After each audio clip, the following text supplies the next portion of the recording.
Time to rumble. Hello, folks. Good evening, all. Thank you all for coming.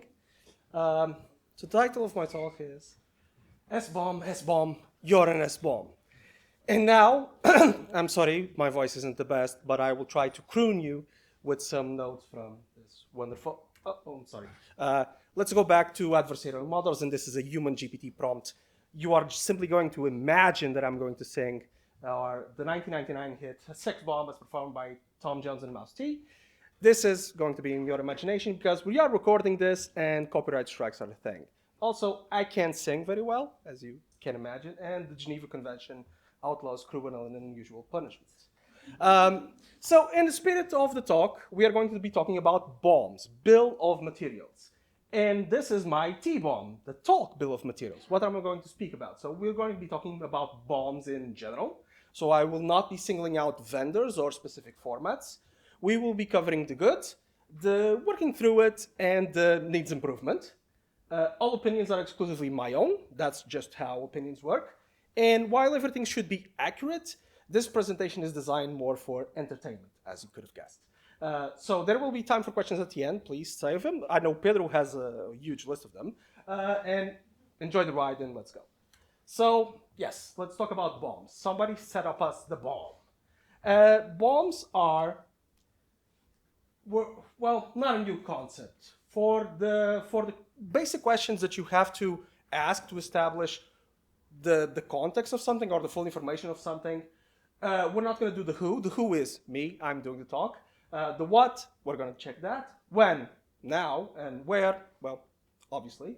And we're going to discuss about why we're going to be using BOMs and how are we going to be producing them. So a BOM is, this is straight out of Wikipedia, a bill of materials or a product or structure. This is something that you have seen countless times in your lives. Like if you've gone to the supermarket, you have written a list of what you're going to buy.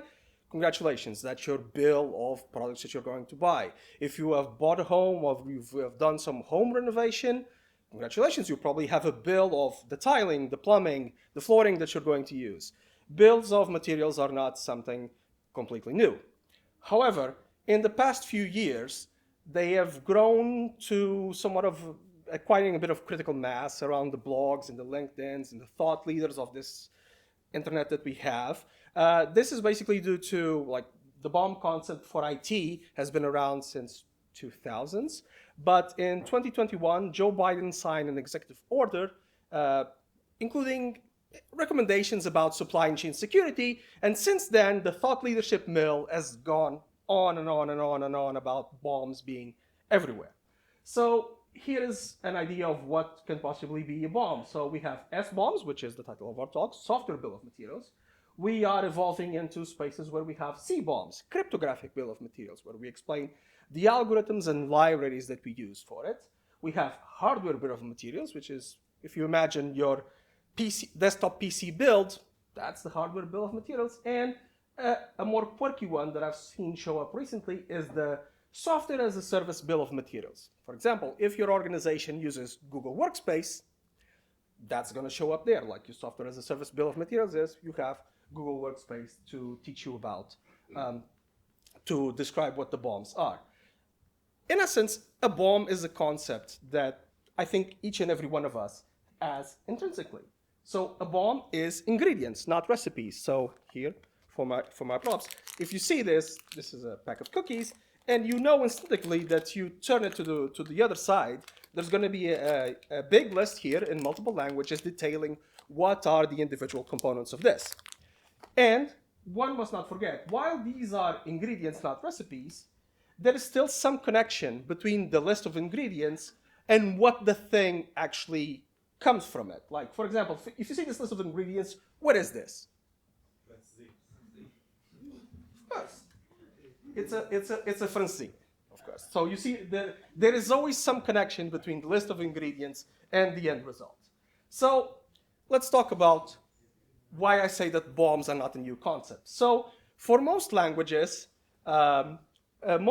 already come with somewhat mature, I'm looking at you, NPM, somewhat mature dependency management systems that have varied natures. So for example, for Java doesn't have an official one, but Maven is more or less the de facto way that you manage packages in Java. You also have Gradle, but let's not talk about that. Python, same thing. Poetry is pretty much has assumed quite a wrong part of the market, but it's not official. It's something that simply works. Rust is different in that regard, where you have cargo, which is built in to the language. And then NPM is dependency hell dumpster fire, but you know how it goes. You're going to hear a lot of jokes about NPM, so get used to it.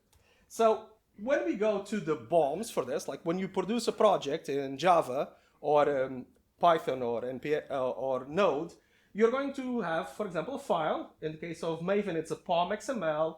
In Python, it can be PyProject TOML, Cargo TOML, or packages JSON, which are in essence the bills of materials for those projects. So at this point, you might ask, oh, but okay, so we already have this. Why are we doing anything else? Well, the case that we are trying to cover here is to produce a unified representation that is comparable between all of these. Because if you look at these files, it's obvious that you cannot compare them. Like there is packages JSON, here is an XML file. If you want to compare these two and extract some insights, you're going to have to write a custom tool to do it. So the solution that is being proposed here is to create a common representation that uses things such as Perl, which is provenance URL, to say, oh, these packages come from here, these packages come from here, so that you can meaningfully compare them. Also, let's not forget that, for example, you can have, like, how rare it is today that you have an application which is fully one technology nose to tail. You can have a situation where the backend is Java and the front end is Node, or Lord forbid, something that the front end is Rust and the backend is Node. There's mixing and matching of technologies, and if you wanted to support all of these, you would have to have tooling for all of these in separate. So the idea of a BOM is, let's unify this into a single cohesive format. Yeah? So let's talk about the BOM lifecycle. The BOM lifecycle is fairly simple and fairly binary. You can either be a producer or a consumer. So if you are a producer, let's say that you are releasing a product or a package or a binary of sorts, and what you're going to do is, well, you produce your binary and you produce a BOM for that binary. If you are a consumer, you're going to be a customer or a user that is installing that package, and you're going to take the BOM and be aware of that information. But in most cases, what happens is that you are going to be doing both at the same time. So you're going to be both a producer and a consumer of the BOMs. Like you're going to have your CI/CD pipeline, produce a BOM for your software, and then you're going to feed it still within the system, still not publishing anywhere. You're going to feed it into your dependency management software. You're going to feed it into your vulnerability management software. So in most cases that we have right now, there are rare scenarios where someone is strictly a producer or strictly a consumer. You're generally going to be being on both sides of that equation. Okay? So I would like to take this chance to make a point that I've said countless times. SBOMs, or BOMs in general, by themselves do nothing. Or, okay, let's say do very little. They provide you visibility. But there's a lot of blogs, if you read, or thought leadership pieces on LinkedIn that they say, oh, if you create a BOM for your software, it's going to solve all of your security problems. I have no idea how. Because a BOM is simply a list that can be more or less complex of something at a certain point in time. It does not by itself solve any security problems. You can leverage BOMs, so you can take that information that you have obtained to, for example, manage dependencies. Let's say one case could be bloat reduction. So imagine that you have an application in a bloated language like Node. Sorry, that's always going to be my example. You have dependency hail there, and you produce a very complete SBOM for it, and then you look at the branches of that BOM, and you can say, oh, this package here is bringing with it 70 megabytes of packages that are ancillary and I don't need. Perhaps I can replace this by an equivalent package that does the same thing. And if you do so, you reduce 70 megabytes of dependencies and everything loads much faster. You can use a BOM to get visibility into that. Second is compliance. And here compliance can span a lot of fields. For example, one of these fields is software licenses. Well, as Wilbert said, I work at Canonical, and we have to be aware of open source licenses. Other companies, and a lot of companies, use open source software in their end products, and those companies have also to be aware of the licenses of those libraries. For example, if you ever took a moment to peruse the Spotify UI, there's a hidden menu in the help part about that lists all the open source packages that Spotify is actually using. That's quite hidden away in the UI. It's not really front and center. So one of the things that these companies need to do is to make sure that whatever they are producing and they are putting out is meeting the correct requirements for those licenses. So this is something that can be managed through an SBOM. Other things that can also be assisted here for compliance is, for example, recently PCI DSS, the 4.0 requirements say that you have to keep an inventory of your software components. And it might not be worded to say specifically SBOM, but what's an inventory of every single software component that you use? Well, it's a bill of materials of the software that you use. And finally, and this is probably the most close to your case, as we are in an AppSec group, is managing vulnerabilities. If you have a complete list of your dependencies down to the most smallest detail, and a CVE comes out, you can check against that list to see if you are running a version that is affected by it. If you have an SBOM for every single piece of software that you have, you can just check them all to see if you are possibly affected, rather than wait for a notice to come from the vendor, which sometimes comes too late. You can take this matter in your own hands if you have a complete SBOM. So this is an example of how would you use an SBOM strictly as a consumer of taking the SBOM from a product that you have and crossing it for vulnerabilities. Okay. Because I always like to reiterate this, simply having an SBOM, and tell all your friends about this, simply having an SBOM does not elevate the application security level of your applications. SBOMs can be leveraged to improve security of your products as part of a comprehensive program. Okay? And now let's go to we have talked about what is an SBOM, we have talked why would you want SBOMs, and now we're going to talk about how do you produce SBOMs or BOMs in general. And this is where things start to get a bit complicated. So, show of hands, how many of you in this room recognize these two logos? Okay, don't put it down there. Okay, let's do it a more current example. How many of you now recognize these two? Okay, so you might see where this is heading and what I'm hinting at. But the situation that we have now in BOMs is that there are a number of formats.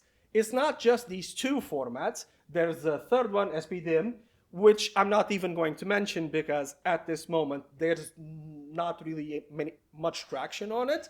The two front runners at the moment are CycloneDX, which is supported by OWASP. It has a Apache license 2.0 specification, and it supports basic file formats, JSON and XML. And you have the option on the other side of the aisle, which is SBDX, which is supported by Linux Foundation. And here is an important distinction. SBDX is an ISO standard.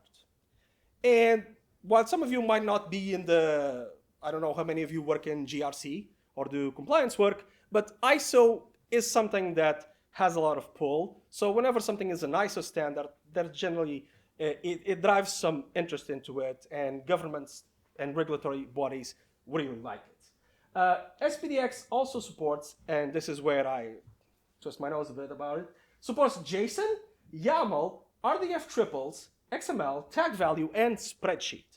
This is the one, for me is the most baffling one of them, because why are we using this to record things on a spreadsheet? Like, you could do this already. You open Google Sheets and you just write down the components, but oh well. They decided to support it, so it's fine. SBDX supports a lot of formats. And both of these solutions are full stack BOM solutions that can cover a vast number of use cases. So what do we mean here by full stack? let's recall what I said. A BOM can be anything. I did a talk bill of materials. We saw software bill of materials. Anything can be prefix bill of materials. And full stack BOMs basically try to cover every possible case. This is a diagram that shows the CycloneDX fields and specifications.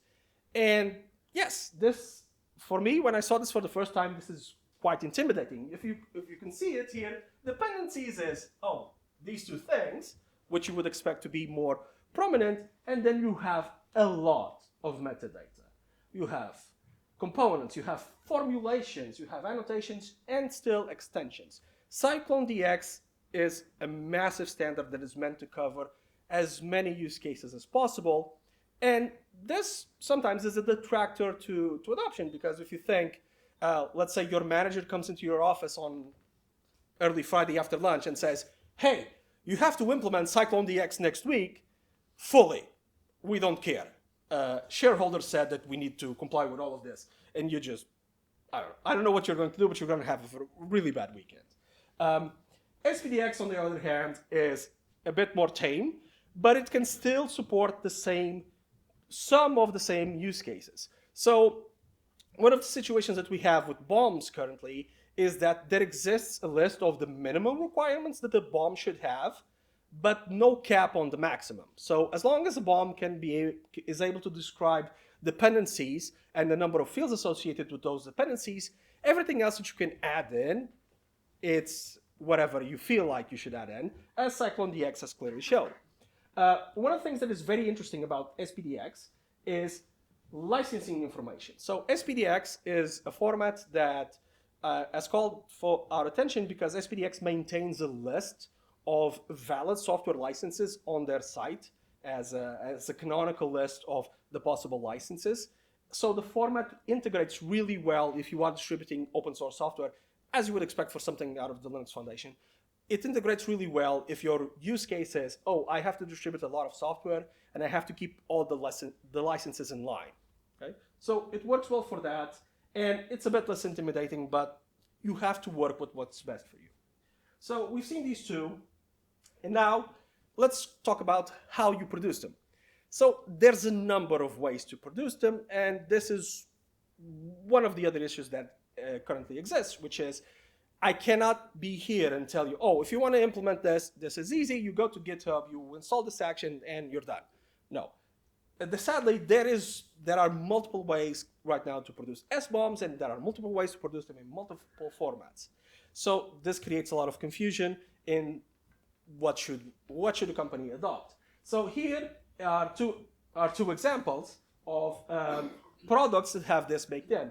On the left, it's GitHub with a feature that they call dependency graph, and on the right, it's GitLab. So the higher tiers of GitLab do not produce the SBOMs for you, but offer integrations with vendors that can produce the SBOM for you. GitHub, on the other hand, if you pay for the higher tiers, which is Premium and Enterprise, you get access to dependency graph, which allows you to manage your dependencies there and do the SBOM generation. However, here's a small detail that you can see here. It's subtle, but here you say that it says export SBOM. So the issue here is that this is basically, if you decide to go for GitHub and you say, oh, I'm going to do my things, my dependency management, vulnerability management, all within GitHub, great, but you're not actually using an SBOM directly. You're using their product, which then allows you to export an SBOM, but you're somewhat of vendor locked in. Like if you want to decide in the future, oh, I want to take this from GitHub and I want to put it somewhere else, you're going to have some difficulties because you're going to have to rebuild everything from scratch in a new location. So this is the example for baked-in dependency management. So in these products, then you can have, there's the general case of CI/CD plugins. So during the build process, an artifact is produced which corresponds to the BOM. There's a number of plugins that can do this. There are dependency translators, which can take the PyProject.toml or Cargo.toml and convert it into one of those two formats or the other another formats. There are a number of ways to create a BOM. Furthermore, more than dependency translators, you also have translators that can take a BOM in CycloneDX format and convert it, minus some fields that are not present, to SPDX and vice versa. Okay. So with BOM adoption and so forth, and a number of issues that I have said, why aren't we using BOMs everywhere? Well, because there are a number of objections that are more or less being detractors to it and making it difficult to companies to fully embrace it. I think none of you here can come up with a point that says, oh, SBOMs are inherently wrong or have something that is bad in itself. It's a good idea. It's documentation, it's transparency, it's traceability, but still there's going to be some issues that are going to make it difficult or create opposition. So let's start with the first one, which is trusting a BOM. I know some of you might be hungry, so I brought some lasagna here. It's really good lasagna. So it's 100% Swiss beef, natural ingredients, free-range eggs. Good thing. Everything that says on the box should be okay. Oh, I'm sorry. It's horse meat, actually. So one of the situations that we have with a BOM is that you currently have no way of, if you receive something in a binary form with a BOM, it's very difficult. There is no streamlined way that you can take that BOM and verify it against that binary to check, is this the thing that you're providing me? You can sign, a company can sign a BOM to say, oh, this is the representation that you should trust. This has not been tampered with, but these are digital signatures. We already know how these work. However, the contents of that BOM would need to be further verified, and at this moment, you don't have a good option for it. So let's say that I want to produce a BOM and I want to leave out that I'm losing certain libraries that have been associated with bad usage or stealing information about your web navigation. Well, I can just do the BOM, remove those fields, sign it at the end, and everything is okay. This is a gap that still doesn't have a clear-cut solution, especially due to the big number of formats that exist. So, second one, and this is an argument that you're going to be seeing a lot of times, which is protecting intellectual property. So the concept is that if you produce a BOM and you show everyone what you're using, they're just going to steal your idea and bankrupt your company.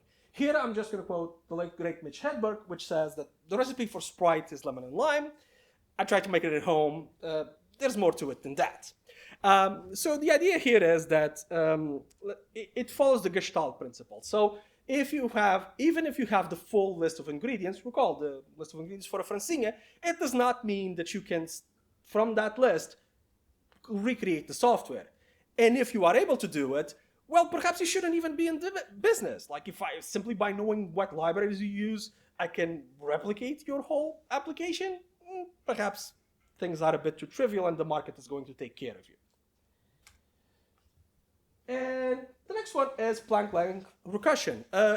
For those of you that remember physics classes, Planck lengths are the smallest possible amount that you can measure. And why do I reference this?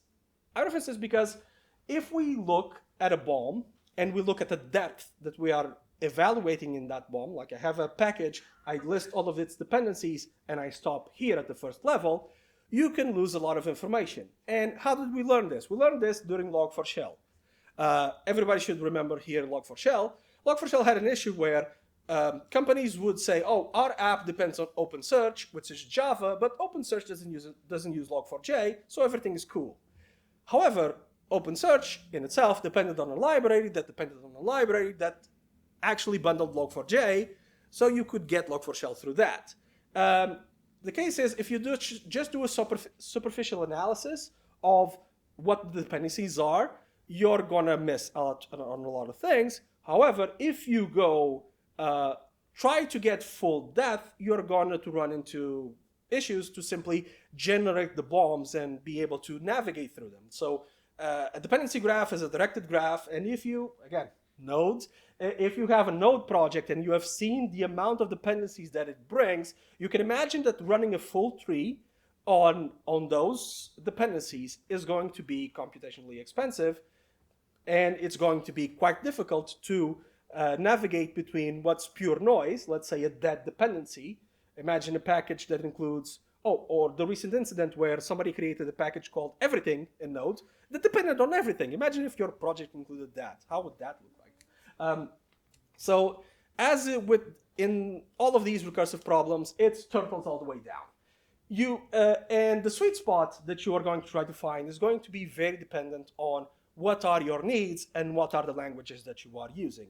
How far away are you in usage from what is basic? And this, again, is very dependent on the language. Like in Python, for example, you're going to have libraries where you're 1 to 2 levels from being able to pick up a library that is just pure Python, while in an ecosystem, you can say that it depends more or less on the robustness of the standard library. In an ecosystem like Node, where there's no standard library, everything has to be a package, you're going to have a lot more needs to recurse down. While in a language that has a very robust standard library, you're probably 1 to 2 levels from those basic core functions that you know.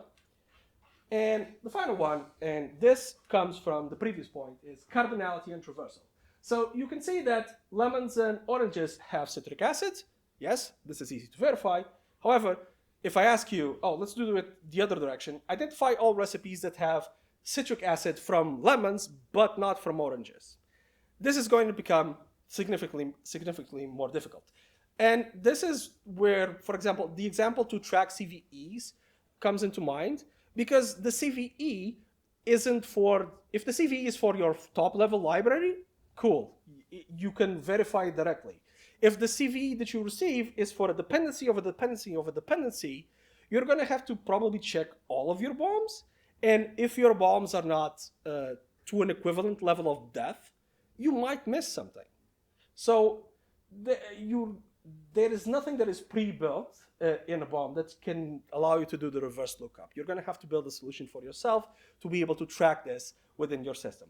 Again, this is not a big problem, but it's something that somebody's going to say, oh, if I have to go through all of these, I'm just going to stick with my solution of I grep recursively over the directories and that's it. So this is one of the opposition points. So now comes the opinion piece. This is what I feel, and this is really my opinion, that we need for completing the puzzle. Using a more poignant metaphor, it's how do we go from this to the rest of the owl? Like currently we're here, having a BOM is neat, moving on. You're just doing this for fun, and now our BOMs are table stakes by law or convention. How do we get from this to the rest of the owl? So the first one, and this one should be fairly obvious, is you have to settle on a format. As I said before, both CycloneDX and SPDX are full stack BOMs, and they can accommodate most, if not all, use cases. If you have a use case that cannot be accommodated by either of them, please publish a paper, because I'm dying to know what it might be. And you have to pick the format that is best for you. Like if your company has a lot of metadata in that needs to be conveyed, or it has a lot of licenses that need to be documented, well, there are some formats that are clearly above the others that you should pick. The goal here is just pick a format. It might seem trivial to say, oh, just make the decision and go with it, but this is how you combat analysis paralysis, which is one of the things that is contributing to slow BOM adoption. People are waiting, as we saw with the video format wars. People were waiting to see which format would win to then proceed to buy their video collections on them. And here there's a lot of companies that are waiting to see which format is going to reign supreme. But given that these formats are not competing, they exist in the open standards, it's unlikely that a clear winner will emerge. It's basically a war of attrition that's going to go on forever. So if you want to go start doing BOM adoption, pick a format, whatever works best for you, and go with it. Second is building up the tooling. So we could discuss here if adoption drives tooling or tooling drives adoption, and you can pick either one of these as your motivation here. But once you pick your format, you should just start building up the necessary tooling to fit your use case. Recall what I said. Your manager comes in on a Friday and says, oh, you have to implement the whole CycloneDX standard, nose to tail, for every single package that we have. That's unfeasible. You should pick the parts that matter for you and your company. What does it help me? Oh, the dependencies part, that's obvious. You're not doing an SBOM without dependencies, doesn't really work. But I don't know, maybe we add the licenses. Maybe we had additional metadata, such as a list of CVEs associated with the package, historic CVEs associated with the package. Let's do that. And then you start building the tooling for it. Start building the tooling to slowly start producing them, start integrating that into your whole pipeline, start sending it wherever it needs to be. It's again a call to action. This may seem trivial, but how many of you have seen a bomb in the wild? Not many of you, right? It's simply not happening, and the only way to drive it forward is to be decisive and simply go. If one of the formats ends up dying out due to the consortiums that support it simply saying, oh, we're no longer interested in this, fret not. There's 100% sure going to be a tool that's going to allow you to convert whatever you produced in that into the new format.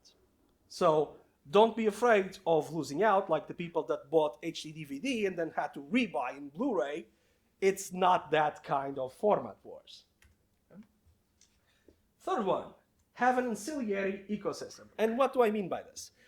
As someone that has worked in compliance, many of you here have probably heard of a SOC 2 report. The SOC 2 report is a common fare in compliance circles. It's a report detailing a level of security controls over a number of categories, and it's something that is prescribed by the American Association of Certified Accountants. And you might think, wait, what do accountants know about IT and security?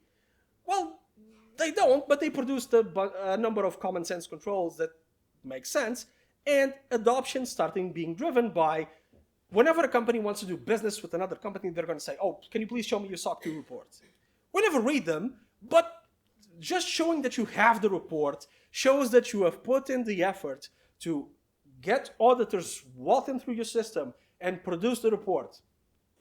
Reports are generally glowing, so that's why we skim through them. But the fact that the report exists shows that they put in the effort, and it gives you a level of trust that everything is on the up and up.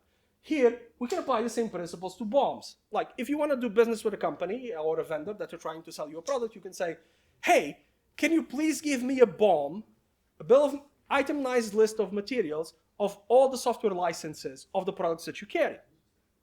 Can you give me a list of all the packages, open source packages, that you are integrating in your product? And if they can't, well, you might still do business with them. Again, I'm not being dogmatic here. I understand how business and vendoring and software works, but it might pass the message that might make it to someone's ears that say, hey, they asked us for a BOM. Do we have anything like this? No, perhaps we should do it. And simply talking about it, you're going to eventually drive the concept further and further. Eventually, it's going to become commonplace. You want to do business with us? Sure. Can you present a BOM of the licenses that you carry, all the libraries that you use? And it's going to become as commonplace as the SOC 2 report. And the final one is to integrate and replicate. And what I mean by this, the concept of a BOM is beyond the idea of listing software components, listing hardware components. The idea of having a BOM is about openness, transparency. Here is what we are delivering to you. Here is what is being installed on your machine. It's about traceability. Here is where these packages come from. Here is how we have obtained them. Here is how we have put them together for you. And the idea here is that you should apply these principles across the board.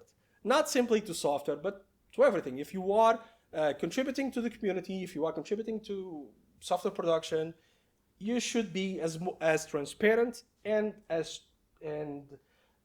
following these principles as with traceability and accountability of the content as much as you can. And if we do it, and if you all do it, we might be able to make security by obscurity a thing of the past. As long as we, BOM all the things. And this is my talk. Thank you for your time.